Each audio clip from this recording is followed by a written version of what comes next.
अस्सलाम वालेकुम, this is Abdul Rahman. Welcome back. I hope कि आप सब लोग खैरियत से होंगे। 100 इंडेक्स का रिव्यू ले लेते हैं। आज मार्केट ने जो परफॉर्मेंस दिखाई है वो कैसी रही है और इसके बाद जो आने वाला दिन है उसके लिए क्या स्ट्रेटजी बनाई जा सकती है। देखें, अगर जो हमारी लास्ट वीडियो इंडेक्स के ऊपर हमने बनाई थी उसमें मैंने दो आपको रेजिस्टेंस लेवल दिए थे। एक वो रेजिस्टेंस था जिसके बारे में मैंने बात की थी कि ये बहुत करीब बनता है, लेकिन मार्केट को इसको ब्रेक करके ऊपर जाना चाहिए सेकंड रेजिस्टेंस की तरफ। वो ज़्यादा करीब होने की वजह से जो है मैंने उसका सेकंड रेजिस्टेंस भी दिया था। लेकिन वजह अब क्या बनी कि जो करीबी रेजिस्टेंस इसका था मार्केट ने उसी के साथ काम किया। ठीक है, अगर आप देखेंगे तो मैंने जो करीबी रेजिस्टेंस इसका जो मैंने बताया था आपको वो ये था कि 47,300 का। ठीक है, यहाँ से मैंने आपको कवर करके दिखाया था कि 47,000 तकरीबन 47,300 का जो लेवल है वो बनेगा 47,300 या 320 का। मैंने कुछ इसी तरह से मैंने राउंड फिगर बताया था कि मार्केट का फर्स्ट रेजिस्टेंस यहीं कहीं बनता है। लेकिन इस रेजिस्टेंस को मार्केट ब्रेकआउट यानी कि जब मार्केट ओपन होगी तो वो गैप के साथ ऊपर ओपन होगी, तो इस रेजिस्टेंस को वो ब्रेक कर देगी और उसके बाद सेकंड रेजिस्टेंस की तरफ वो चलना शुरू होगी। लेकिन हुआ क्या कि मार्केट ने उसी फर्स्ट यानी कि करीबी रेजिस्टेंस को ही वैल्यू दी और उसी के ऊपर काम किया और क्लोजिंग भी उसी से नीचे की दी है। इट मीन्स दैट ये जो करीबी रेजिस्टेंस हमें देखने को मिला और ये काफ़ी स्ट्रॉन्ग रहा आज के दिन के लिए। अब जो मार्केट की कंडीशन है वो हमें क्या बता रही है। देखें, इस वक्त जो मार्केट ने जो कैंडल बनाई है इस कैंडल को कहते हैं डोजी। ठीक है ना, इस कैंडल को डोजी कहते हैं। इसको ज़रा सा मैं इसके ऊपर निशान लगा दूं ताकि आपको थोड़ा सा क्लियरली समझ आए। ये देखें, ये स्टार टाइप है, इसको कहते हैं डोजी स्टार कैंडलस्टिक पैटर्न यहाँ पर अगर बनेगा तो। लेकिन इस कैंडल के बनने के बाद फिर डिसीजन लिया जाएगा कि मार्केट अब किस तरफ जाना चाहती है।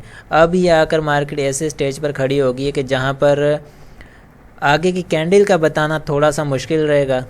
वो वजह यह है कि मार्केट ना इधर की रही ना उधर की रही। मार्केट जहाँ से ओपन हुई वहीं जो है क्लोजिंग उसने दे दी। गैप के साथ थोड़ा सा ऊपर ओपन हुई, इस वजह से उसने कोई आई थिंक 70 के अराउंड जो उसने कुछ पॉइंट्स गेन किए हैं। अगर हम डेटा पोर्टल पर चलें तो 72 पॉइंट्स का इजाफा किया है इसने 47,270 के पास।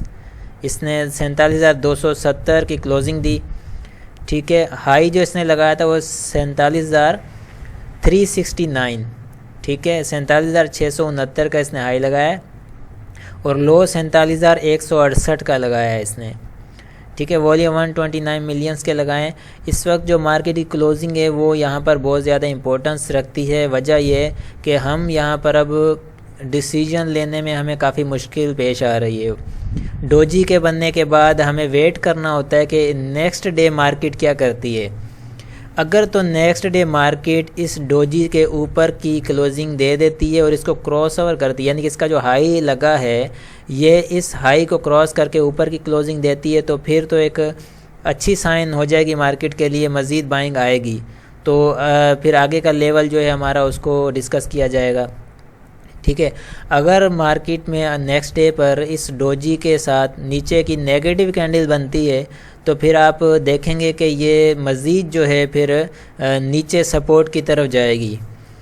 अब इसके जो सपोर्ट एंड रेजिस्टेंस रहेंगे कल के लिए वो सेम मैं उसी रेजिस्टेंस के साथ चलूँगा। 47,500 का रेजिस्टेंस इसका रहेगा। ठीक है, 47,500 को मार्केट टच करेगी पॉजिटिव होने की जो सूरत हाल में।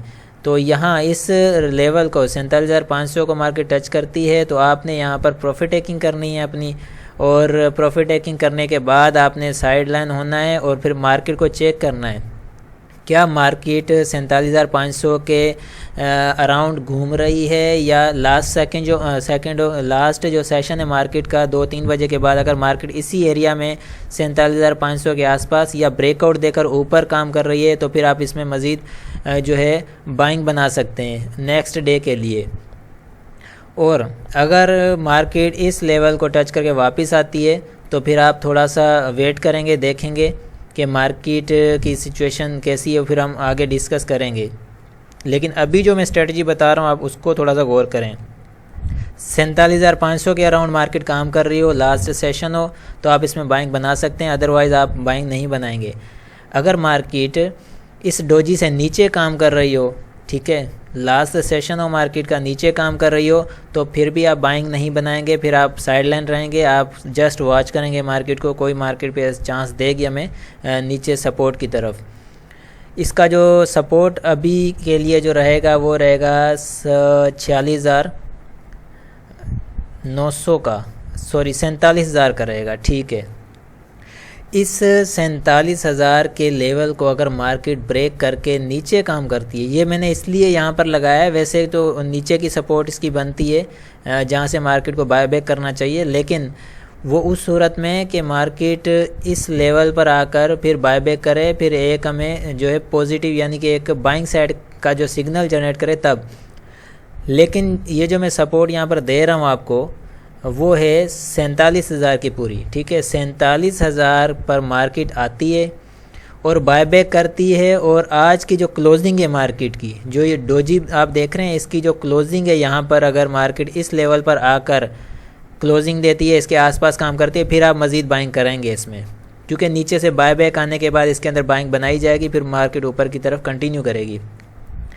दूसरी सूरत ये है कि अगर मार्केट इस सपोर्ट के पास या इस सपोर्ट से नीचे या इस सपोर्ट के पास अगर काम कर रही हो सेकंड सेशन में, तो आप बाइंग नहीं बनाएंगे, फिर ना तो इसके अंदर आपने कोई जो है एवरेज बनानी है, ना बाइंग करनी है, फिर आप वेट करेंगे कि मार्केट और नीचे फिर आएगी, ठीक है। ये आप सपोर्ट एंड रेजिस्टेंस का ख़ास ख्याल रखिएगा। ये इस वजह से सपोर्ट एंड रेजिस्टेंस पर मैं इतना काम करने के लिए कह रहा हूँ, क्योंकि जो कैंडल बनी है वो नॉन डिसीजनेबल कैंडल है। हम कोई डिसीजन यहाँ पर नहीं ले सकते कि मार्केट अब ऊपर की तरफ कंटिन्यू करेगी या नीचे की तरफ कंटिन्यू करेगी। डोजी के बनने के बाद वाली जो कैंडल है हम उसको देखेंगे, और उसके बाद मार्केट का सेंटीमेंट चेक करेंगे कि मार्केट के अंदर पोजीशन क्या है, कि बाइंग साइड की है या जो है सेलिंग साइड का प्रेशर मार्केट के अंदर आ रहा है, तो उसके बाद जो है मज़ीद इसके अंदर फ़ैसला लिया जाएगा।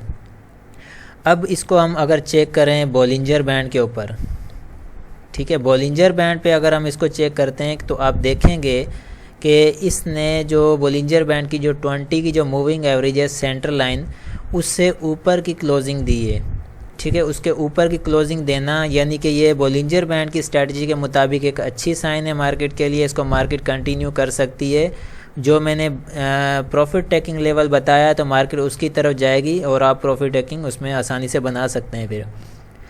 और अगर मार्केट इस 20 के यानी कि इस डोजी से नीचे, इस 20 की मूविंग एवरेज से नीचे क्रॉस करके नीचे की क्लोजिंग दे देती है, तो फिर मार्केट के अंदर एक नीचे सपोर्ट लेवल की तरफ जाने का एक इशारा मिल जाएगा। इसलिए थोड़ा सा कल जो है थोड़ा एहतियात करने की ज़रूरत है। और मार्केट के अंदर ओवरऑल जो है अभी तक कोई पैनिक की सिचुएशन नहीं है, ना ही कोई ऐसी सेलिंग प्रेशर अभी तक इसके अंदर हमें देखने को मिला है, ठीक है। बॉलिंजर बैंड को मैं हटाता हूँ और इसके साथ अगर हम वॉल्यूम्स को देखें तो वॉल्यूम आप देखेंगे तो वॉल्यूम्स जो है इसने मूविंग एवरेज 20 को टच किया है, अच्छा वॉल्यूम है, लेकिन ना तो ये बाइंग साइड का है ना सेलिंग साइड का है।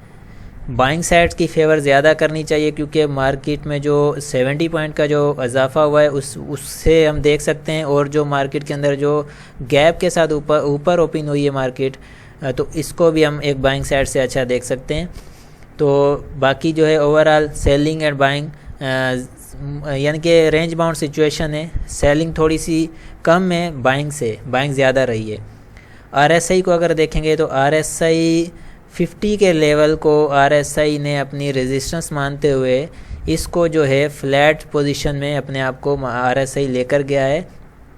अब ये किस सिचुएशन पर खड़ा है? ये इस सिचुएशन पर खड़ा है कि ये भी अब नॉन डिसीजनेबल सिचुएशन है। ये भी अब फैसला नहीं कर पा रहा है कि अब प्राइस क्या करना चाहता है, लेकिन प्राइस जो है वो अभी तक ऊपर की तरफ मूव कर रहा है, और RSI भी अभी तक ऊपर की तरफ ही मूव कर रहा है। RSI ने अभी तक कोई ऐसा सिग्नल जनरेट नहीं किया कि ये अब नीचे की तरफ मूव करेगा अभी, क्योंकि वजह ये है कि डोजी बना है, इस वजह से कोई हम फैसला नहीं ले पा रहे हैं, ना RSI ले पा रहा है ना तो यहाँ पर प्राइस ले पा रहा है, ठीक है। वॉल्यूम भी नहीं ले पा रहा है, वॉल्यूम भी दोनों साइड से आया है, सेलिंग और बाइंग। अगर मैं इसके 30 के टाइम फ्रेम पर जाऊँ, 30 मिनट के टाइम फ्रेम पर जाता हूँ, तो आप देखेंगे तो मार्केट जो है जहाँ से चली है या जो भी है, तो वहाँ से ऊपर गई, फिर नीचे आई, फिर थोड़ा सा ऊपर गई, इस तरह से मार्केट ने काम किया। कोई सेलिंग या कोई इतना बड़ा डिप या इतना बड़े कोई वो मार्केट के अंदर देखी नहीं गई।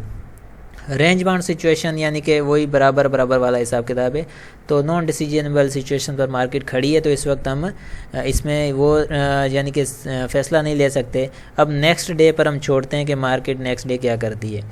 लेकिन इतना ज़रूर है कि मार्केट के अंदर ज़्यादा पॉजिटिव साइन मौजूद हैं। यानी कि पॉजिटिव कहने का मकसद ये है कि मार्केट जो है अपने रेजिस्टेंस की तरफ जा सकती है, वो ज़्यादा इसके चांसेस हैं। ठीक है, आई होप कि ये आपको चीज़ क्लियर होगी। यहाँ पर कोई कंफ्यूजन हो तो आप मुझसे कमेंट सेक्शन में आकर पूछेंगे, मैं इंशाल्लाह ज़रूर जवाब दूंगा। और इसके अलावा जो भी दोस्त नए हैं चैनल पर, चैनल को ज़रूर सब्सक्राइब कर लें। This is my request for you. ठीक है, अब आगे की जो पोजीशन है वो कल डिस्कस की जाएगी। उसके अलावा जो मैंने स्टॉक्स अगर मैंने आपको पिक करवाए हैं तो उनका आप रेजिस्टेंस का जो है वेट कीजिएगा, वहाँ मार्केट आई थिंक ज़रूर टच करेगी और वहाँ से आपको प्रॉफिट टेकिंग करवाएगी। तो मिलते हैं फिर नेक्स्ट वीडियो में। आप अपना बहुत सारा ख्याल रखिएगा। अल्लाह हाफिज़।